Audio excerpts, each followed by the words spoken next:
Water is an essence of life. We all drink it. But do you know what's in it? Water's a natural solvent. There's a lot of stuff that can be in the water that's not good for you. Thousands of harmful substances can be in your water.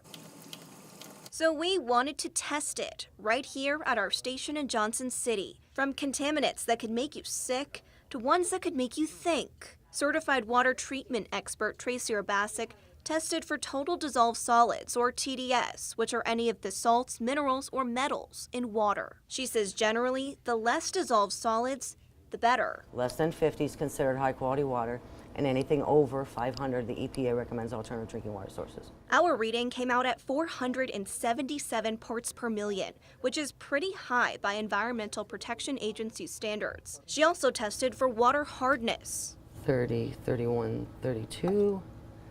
Holy smokes. Which did not meet EPA recommendations. At 38 grains of hardness, anything over 10.5 is extremely hard by EPA standards, so it's over extremely hard water standards. Hardness and TDS are both within secondary drinking water standards set by the EPA, which can cause aesthetic, cosmetic, or technical effects, but won't have any major health impacts. We also tested for coliform and E. coli, which both came back negative. Those tests were collected by professional home inspection and sent to a certified lab for testing. Lead levels were significantly below the EPA set action level of 0.0150 milligrams per liter. You will always have contaminants in the water.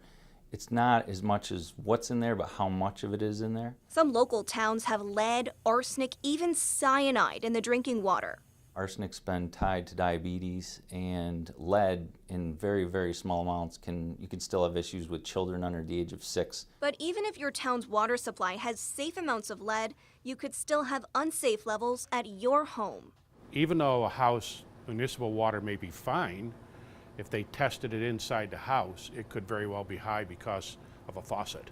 Every city or town is responsible for testing its water regularly to make sure harmful contaminants are below the limits set by New York State. Most local towns use water from the ground for their municipal water supply, but Binghamton is different. It uses water from the Susquehanna River, which is then treated here at the Binghamton Water Filtration Plant. From start to finish, it takes about 4 hours for this water from the river to become drinking water. The Binghamton Water Filtration Plant pumps 5 million gallons of water each day. It's a complex process meant to recreate nature. When people get their water from wells, it percolates through the earth, so the earth does a lot of the stuff that we do here. The Susquehanna River is a surface water that is above ground, which makes treating it more difficult. Anything that flows in the river, of course, you know, you have fecal matter from animal waste, all that has to be taken out. According to the Department of Environmental Conservation, the Binghamton Johnson City Wastewater Treatment Facility discharges on average 30 million gallons of a treated wastewater mixture into the Susquehanna River each day.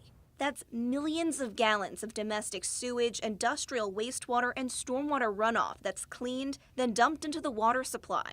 And there's more. During heavy rains, the DEC says the sewage can flow directly into the water. Sometimes they'll have a discharge of sewage because of a storm situation where they can't treat the water like they normally do because there's so much water coming into the system. So they do discharge to river, and they do have the ability to do that under permit with the DEC. Which is why testing it is so important. You could get a slug of sewage that comes down the river at any time. That's one of the issues with surface water, is they can be influenced rather quickly. But so is the way it's treated. The filtration plant reduces the amount of contaminants from the water, making it drinkable. Once the water is pumped from the river, it's treated with chemicals. Carbon is also added to improve taste and odor, but once mixed in, it makes the water very dark and sometimes foamy, which Yanuzzi says is natural and only temporary. Filters in the plant also help reduce contaminants from the water before it's pumped throughout the city. The water is tested often to make sure that it's safe to drink. Each year, results from those tests are published. Residents of the community can always look at their annual water quality reports. And we did.